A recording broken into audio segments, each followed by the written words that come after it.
Senhores, no vídeo anterior, aqui no Área Militar, identificamos aqui através do relatório anual de inteligência da Comunidade de Inteligência Americana, que foi divulgado em fevereiro, debatido no Congresso, ou melhor, no Senado americano e foi aprovada, em que diversas nações se tornaram focos do debate de inteligência da Comunidade de Inteligência Americana e estou trazendo aqui para vocês novamente um vídeo sobre esse relatório anual que vocês podem observar na íntegra aqui na descrição deste vídeo.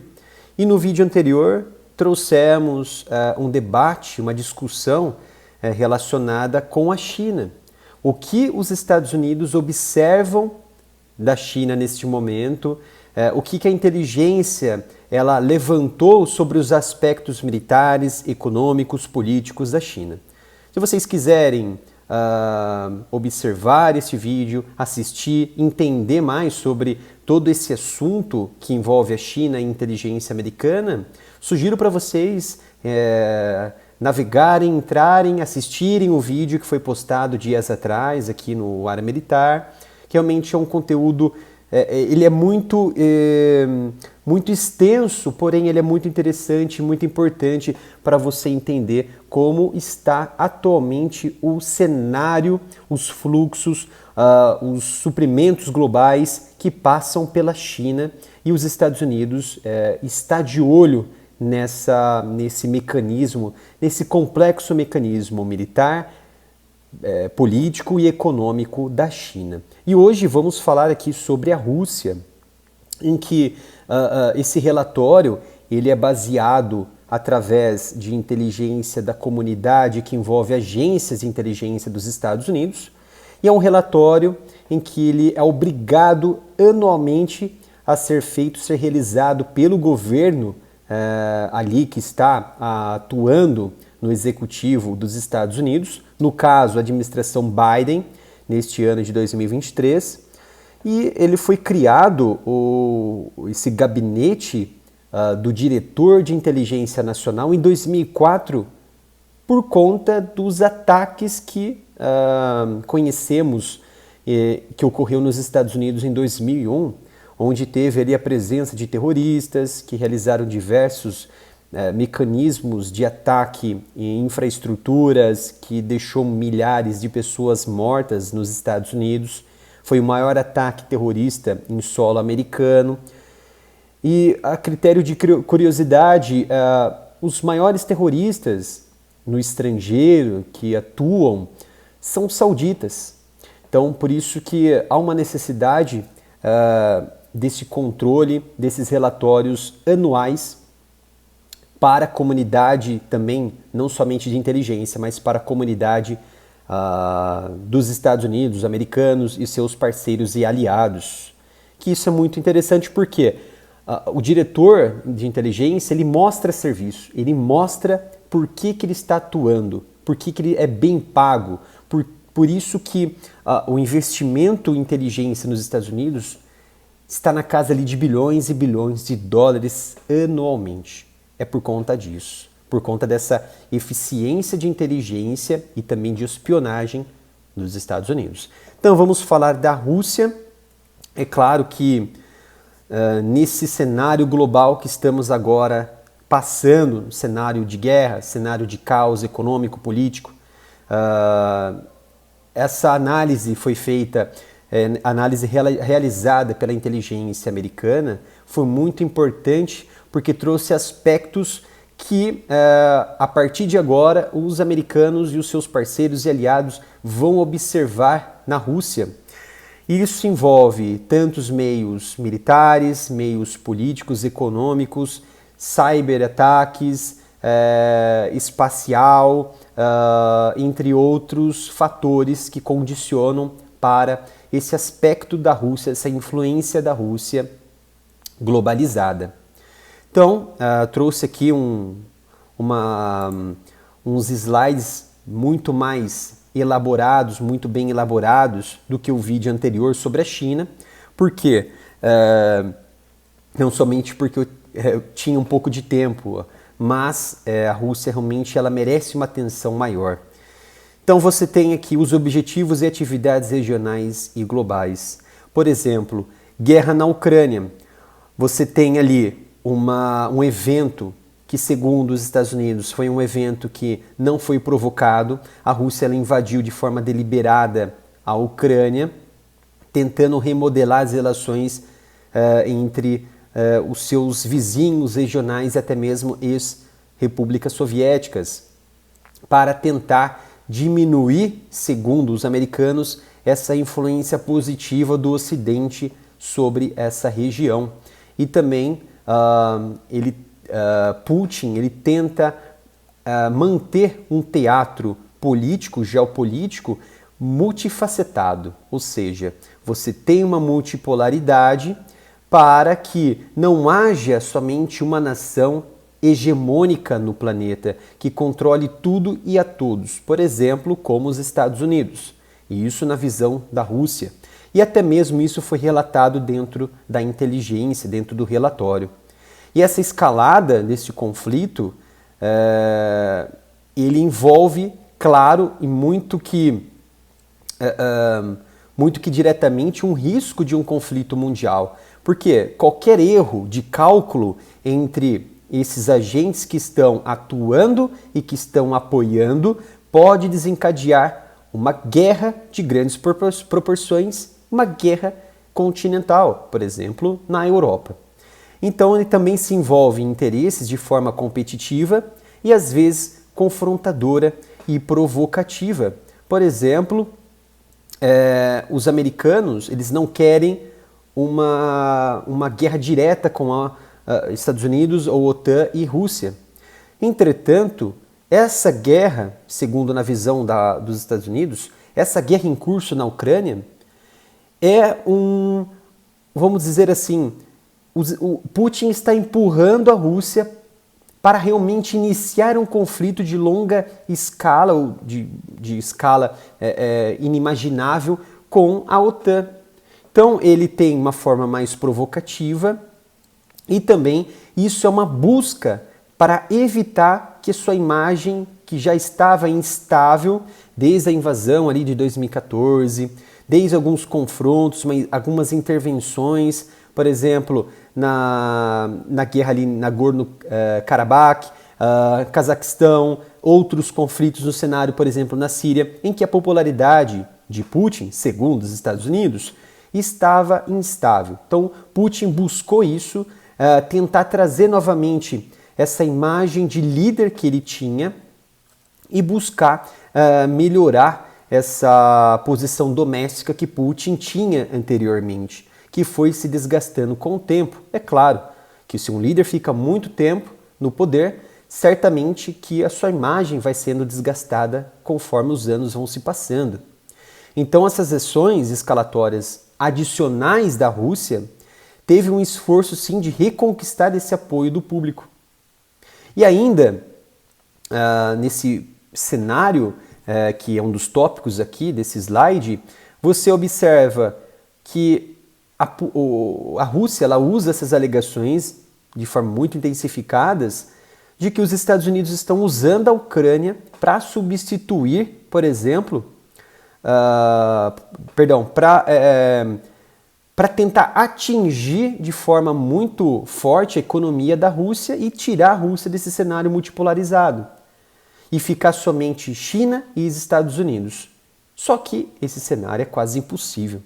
É claro, é quase impossível você também enfraquecer a economia da Rússia, que agora vem sendo apoiada ainda mais pela China. Enfraquecer o quê? Putin em instalar, por exemplo, regimes amigáveis do Ocidente pode ser sim uma artimanha dos americanos e também é uma das alegações também colocadas por Putin para colocar aí essa disputa diplomática geopolítica com os americanos. Então você tem uma Rússia provavelmente que não quer um conflito militar direto com as forças dos Estados Unidos e da OTAN, porque isso prejudica a imagem da sua nação, a sua economia que já está instável por conta das sanções, falta de muitos equipamentos, e é provável que Putin ele utiliza o quê? Ferramentas de guerra de informação, que ele, a partir desse momento, que a inteligência vem apurando, ele utiliza essas ferramentas militares de segurança, influência maligna, cibernética, de outras formas econômicas, inteligência, que vamos conversar mais à frente, cada vez mais,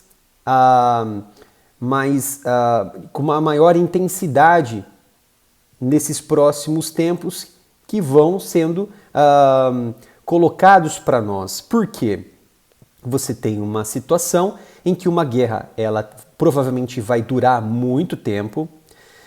Você tem uma China que está apoiando a Rússia de forma econômica, de forma política, porque dentro do Conselho de Segurança da ONU, tanto a China quanto a Rússia têm votos permanentes e votos decisivos. Ou seja, se votam de forma questionando e votando não em determinada ação ou conduta, que foi através do relatório feito por alguma nação, por exemplo, os Estados Unidos ou Reino Unido, o documento ele já não tem mais força. Então ela tem esse embasamento de decisão dentro do Conselho de Segurança, tanto a China quanto a Rússia, mas até o momento a China ela não se colocou de um lado ou do outro.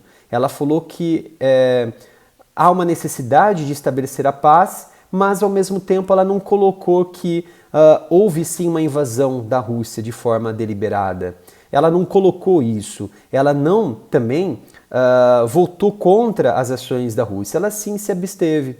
Então isso já é uma forma de você enxergar esse cenário como preocupante, que é uma guerra que vai se alongar ainda mais, porque mais de 40% de desconto num produto de petróleo e gás da Rússia para a China, e isso é muito vantajoso para os russos, que vão continuar recebendo financiamento, vão continuar recebendo dinheiro para fomentar a sua indústria bélica para continuar a guerra. Uma guerra agora, segundo Putin, contra a OTAN. Então você tem essas ferramentas de guerra de informação e você tem o quê? Essa influência da Rússia, por exemplo, no Oriente Médio, no norte da África, e que envolve também o financiamento de atividades de empresas privadas, como Wagner Group, outras entidades também que têm um peso menor do que o Wagner, que recebe um financiamento menor, porém ele está em uma escala mais expansiva, que são poucos elementos que interagem entre si, que formam uma cadeia de influência dentro da região da África. E, por exemplo, também na região da República Centro-Africana, Líbia, Mali, Síria. Inclusive, Mali tem tropas ali da França, na Síria tem tropas ali da Síria, tem tropas da Turquia, tropas dos Estados Unidos. Então envolve o quê? Um cenário globalizado com influência da Rússia, com influência dos Estados Unidos, em que há uma possibilidade também de um erro de cálculo nessas regiões.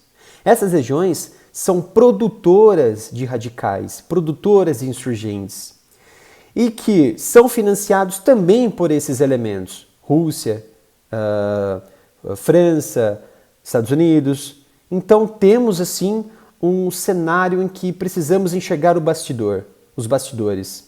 Temos a ascensão do ISIS lá na Síria e Iraque. Não é porque de uma hora para outra ele surgiu do nada. E isso estava relacionado com a invasão americana do Iraque, que vou lançar ainda um vídeo dentro de alguns dias sobre isso. Então, essa influência da Rússia, ela está regional, ela está globalizada. Por exemplo, Oriente Médio e Norte da África, República Centro-Africana. E já no hemisfério ocidental, por exemplo, América do Sul, América Latina, principalmente América do Sul, você tem Nicarágua, você tem Venezuela, você tem Brasil, você tem Cuba, ali na região do Caribe, você tem Argentina. Então são entidades, são nações que recebem essa influência da Rússia, assim como Outras nações recebem, por exemplo, dos Estados Unidos, é claro. Então, e ainda você tem essa influência russa também nos estados soviéticos na Ásia e também tem os fatores energéticos e marítimos. Os estados pós-soviéticos, por exemplo, Moscou, pelo que eu enxerguei, na Ásia Central, no sul do Cáucaso, mas ela tem, claro, uma grande influência no Cazaquistão, uma grande influência na Bielorrússia, mas eu entendi que Putin perdeu uma força enorme sobre o controle na Bielorrússia. Por quê? A intenção de Putin era sim colocar Belarus, ou Bielorrússia, capital, né, o Minsk, por exemplo, na guerra, desde o início. Mas o que o Lukashenko, um grande parceiro, grande amigo ali, íntimo de Putin, que é o presidente da Bielorrússia, ele falou: Putin, eu não posso fazer isso, porque eu também dependo da maquinaria do Ocidente. Vocês têm a China, vocês agora fizeram uma aliança com o Irã. Só que nós temos o quê? Uma economia mais fragilizada, com uma instabilidade e também com uma popularidade complicada dentro aqui do meu país. O povo já está questionando essa minha relação com a guerra, já está questionando essa minha relação com você. Então vamos fazer assim, neste momento, se eu não for atingido, por exemplo, por nenhuma retaliação, nenhum ataque da OTAN, nenhum ataque dos ucranianos, ou até mesmo eu peço para não criar esse cenário de desapego da normalidade, eu vou me manter aqui neutro. E se você quiser utilizar meu espaço aéreo, meu espaço terrestre, fique à vontade. Fique à vontade. E foi o que Putin fez. E vem realizando ainda essas ofensivas nesses cenários. Quando houve a invasão em 24 de fevereiro do ano passado, o espaço aéreo e terrestre ao norte foi realizado diversas ofensivas, operações, em que caiu na região de Chernihiv, região de Kiev, região de Kharkiv. Então foi um cercado muito bem feito nessa estratégia da Rússia. Inclusive havia caças e aeronaves estratégicas da Ucrânia que não conseguiram pousar na região, mas ao norte do país, por conta dos bombardeios e por conta também das destruições de aeródromos, que a Rússia ela destruiu esses aeródromos para diminuir ali a capacidade de reação da Ucrânia, tiveram que pousar em regiões amigas, por exemplo, Polônia, Hungria, entre outras regiões, para se safar de um mal maior. Então eu entendi que Putin ele perdeu um pouco seu poder de influência sobre a Bielorrússia, porém ainda a Bielorrússia ela abre espaço para a operação dos russos. Inclusive recentemente, Lukashenko falou que se houver qualquer tipo de retaliação contra a sua fronteira, que é muito tensa ali na região no norte da Ucrânia e no sul da Bielorrússia, vai haver sim uma posição forte da Bielorrússia. Se as armas até agora anunciadas pelo Reino Unido com urânio empobrecido forem utilizadas na guerra, haverá uma reação que ninguém observou até hoje nas mãos dos russos, de Moscou. Então ele fez o quê? É como se fosse um porta-voz para determinadas ações futuras que Putin pode realizar. Por que Putin não fala abertamente sobre isso? Porque ele não quer aumentar o cenário que já está tenso, não quer aumentar essa escalada de tensão. Por isso que ele usa, por exemplo, Dmitry Medvedev, Lukashenko, entre outras figuras, outros figurões importantes. E a China, como já havia dito, na Ásia, região da Ásia, aumentou esses laços aí com a Rússia, eles têm poder também de veto, né? E esses fatores que eu coloquei, fatores energéticos e marítimos, é claro que a Rússia ela utilizou o seu poder de exportar petróleo, exportar gás, petróleo para a Europa, cortou o abastecimento de muitas regiões. Também essa questão de marítimo, ela bloqueou o Mar Negro e acabou com a força naval ucraniana, engoliu os portos ucranianos no sentido de bloquear o escoamento dos produtos, principalmente de grãos alimentícios, em que o mundo passou a ter mais fome. Tá? Mas a ONU e os Estados Unidos disseram que o mundo ficaria instável sem esses grãos ucranianos, porque a Ucrânia é um dos maiores exportadores do mundo de grãos. E aí o que o Putin fez? Fez essa decisão de sentar com a Turquia, sentar com as Nações Unidas e formularem um acordo de grão, ou tratado de grão, como assim você desejar, em 22 de julho do ano passado. Só que isso tem dados comprovados da própria Nações Unidas, que mostra que grande parte desse escoamento que está saindo de grãos no Mar Negro, principalmente Porto de Odessa, entre outros portos, tem origem na Europa e nos Estados Unidos, e também parte na Ásia, como na China. E não para os países pobres que eles estavam martelando, os Estados Unidos e a Europa. Não, mas está abastecendo esses agentes que estão criticando a Rússia, a sua guerra. Por quê? A popularidade desses líderes estavam instáveis, estava tendo muita movimentação, muito protesto, muito quebra-quebra, preço alto dos alimentos. Por quê? Se você tem um preço alto dos alimentos, você tem uma escassez desse alimento que gera um preço absurdo desse produto. E o grão, por exemplo, o grão ele é matéria-prima de vários outros produtos, como pães, como bolo, como aquele pão francês ali na padaria, entre outros também como produtos que agregam na alimentação, na nutrição de animais. Por exemplo, bois, frangos e porcos, entre outros. E as potências observaram que isso estava já martelando e enfraquecendo os governos locais. Então, esse tratado, esse acordo de grãos foi muito benéfico para esses agentes, e não para o mundo, e não para os africanos. Tá? Então, você tem a guerra na Ucrânia. Então, esse pequeno fluxograma, ele mostra que Kiev foi o grande centro das intenções estratégicas da Rússia de tomar o controle da capital, na tentativa de dissolver o Congresso e também dissolver Zelensky, mas não deu muito certo. Manobraram essa guerra na região do norte e foram para Donbas.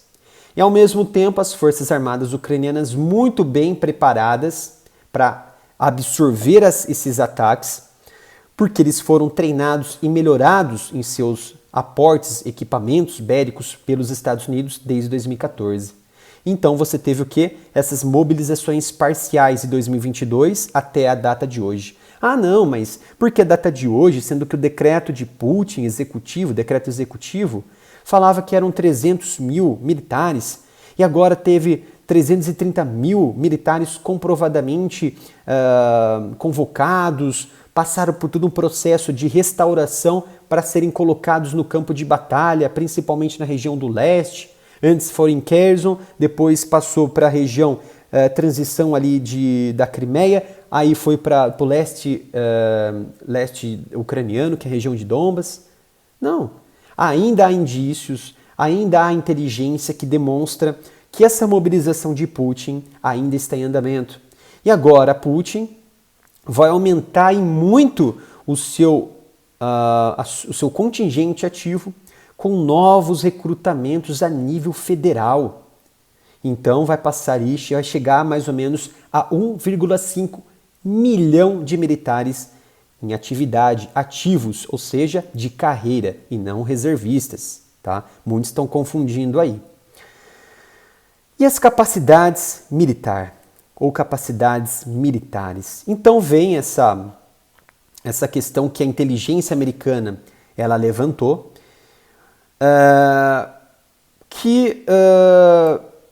não deu para enxergar aqui muito bem, mas houve muitas perdas no conflito.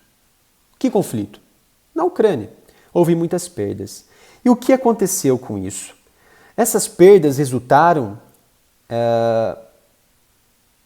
numa forma estratégica de se adaptar a esses cenários caóticos em que Putin ele não estava entendendo o que estava acontecendo, porque ele não conseguia dominar logo essas regiões que ele anexou posteriormente.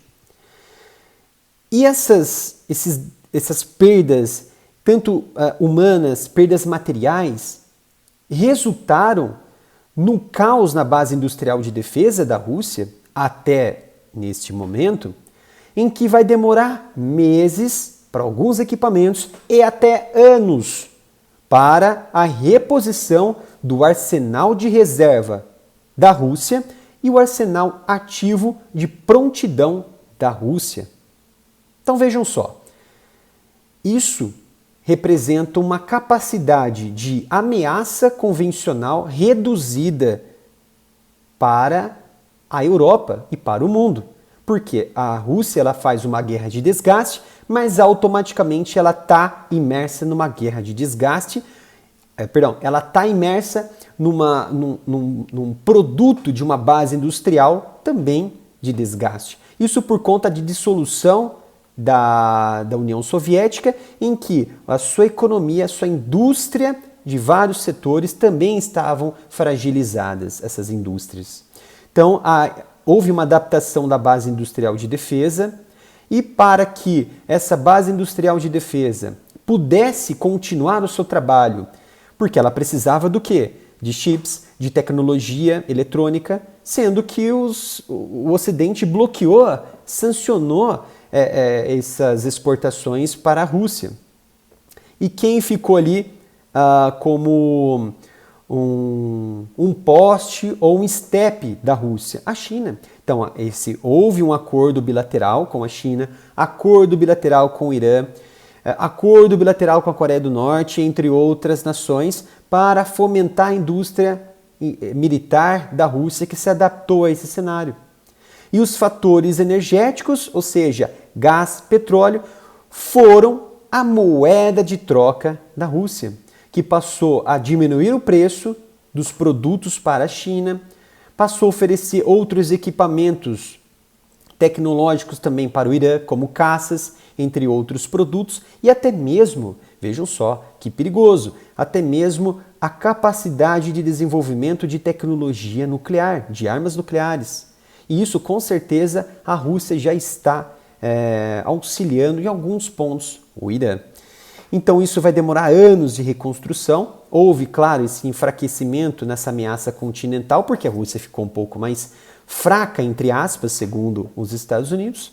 E também ele teve o quê? Essa diminuição dessas operações militares no exterior, principalmente nas repúblicas pós-soviéticas e também nessas repúblicas centro-africanas e a região do Mali.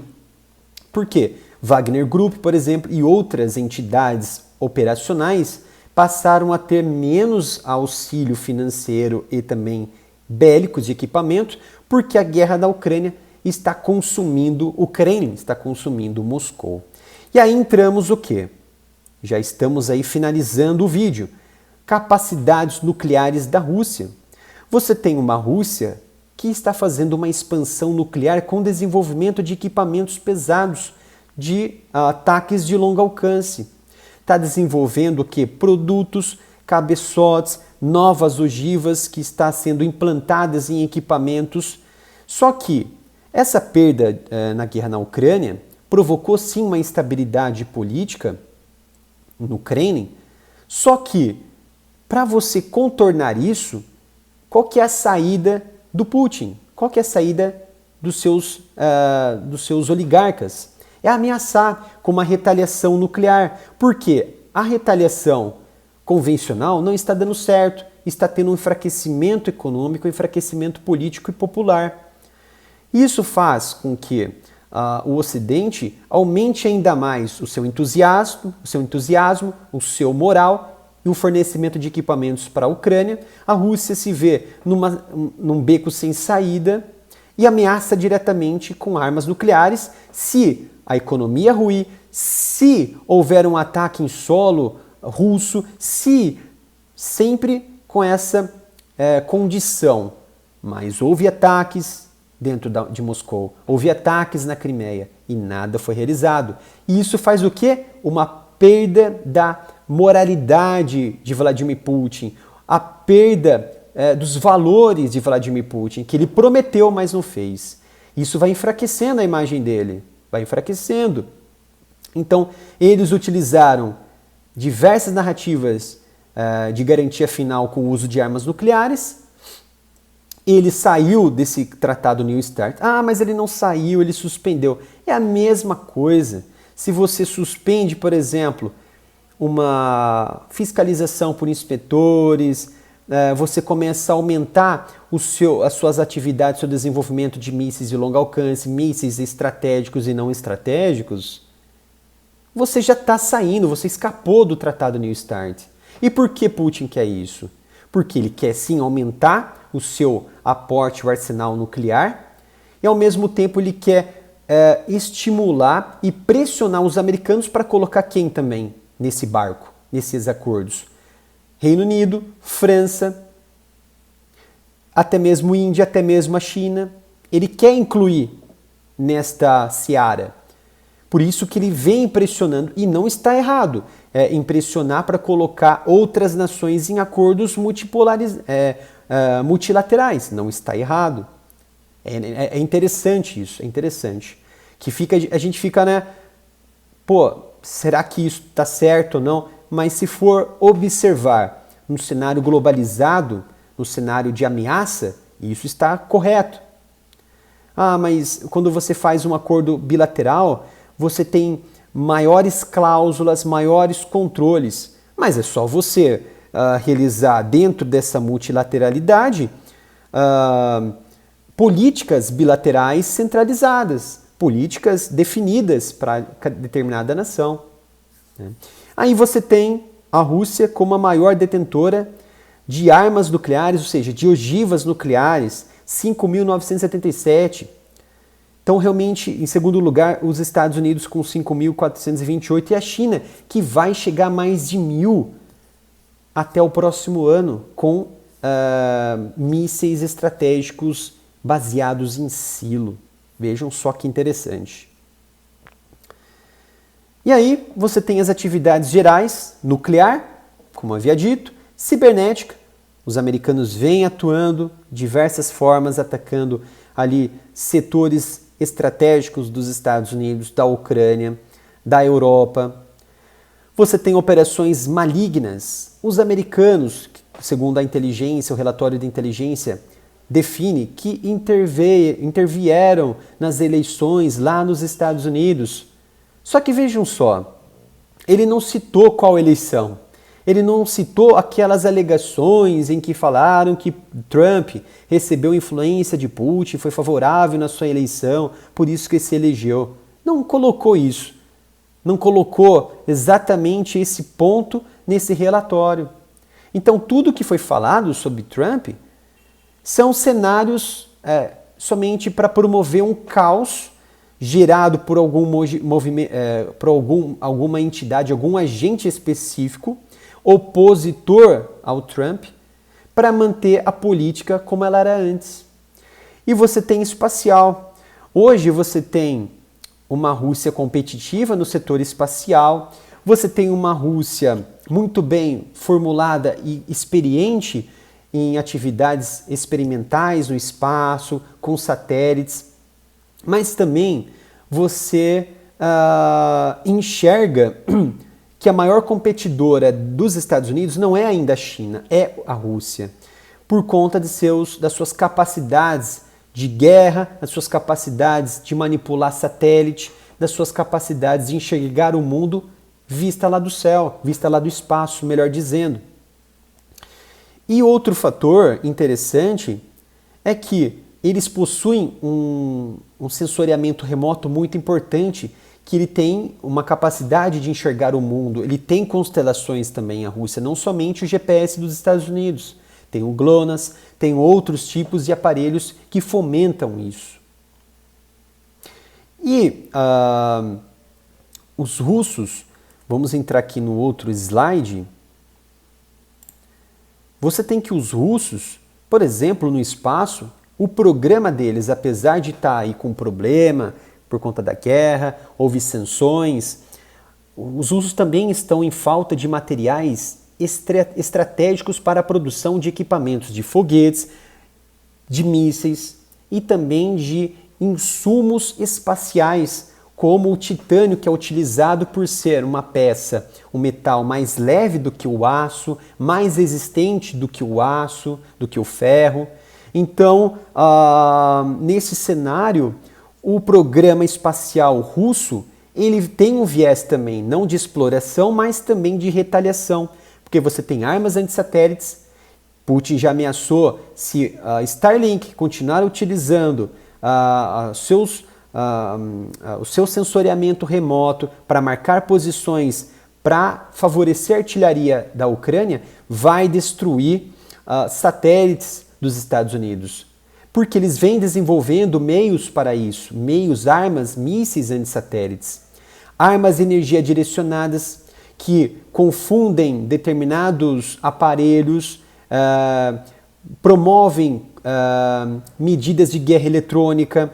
Eles conseguem desativar, por exemplo, o C4ISR. O que é isso? É um comando e controle de comunicação, computadores de inteligência, vigilância e outros tipos de meios de você observar o seu inimigo através de espionagem. Então, essa sigla C4ISR é exatamente isso.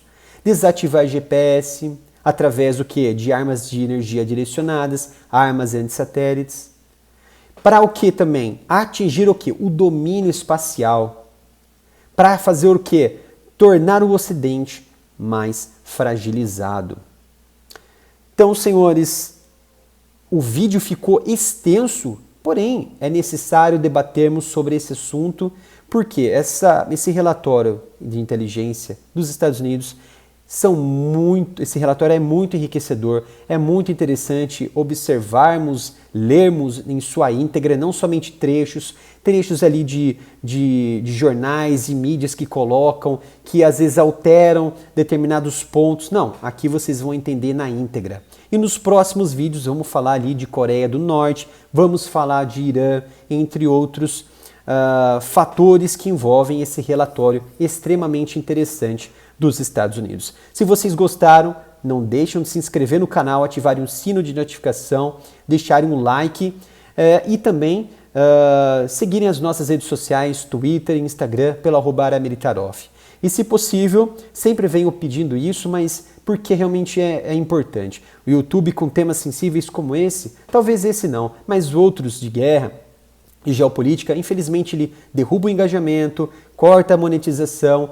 Infelizmente, vocês passam a não receber esse tipo de conteúdo. Então, se possível, doem qualquer valor para a nossa chave Pix, que é o canal areamilitaroff@gmail.com, porque vídeos como esse realmente dão muito trabalho, senhores. Obrigado pela sua companhia, pela sua presença e até um próximo vídeo aqui no Área Militar.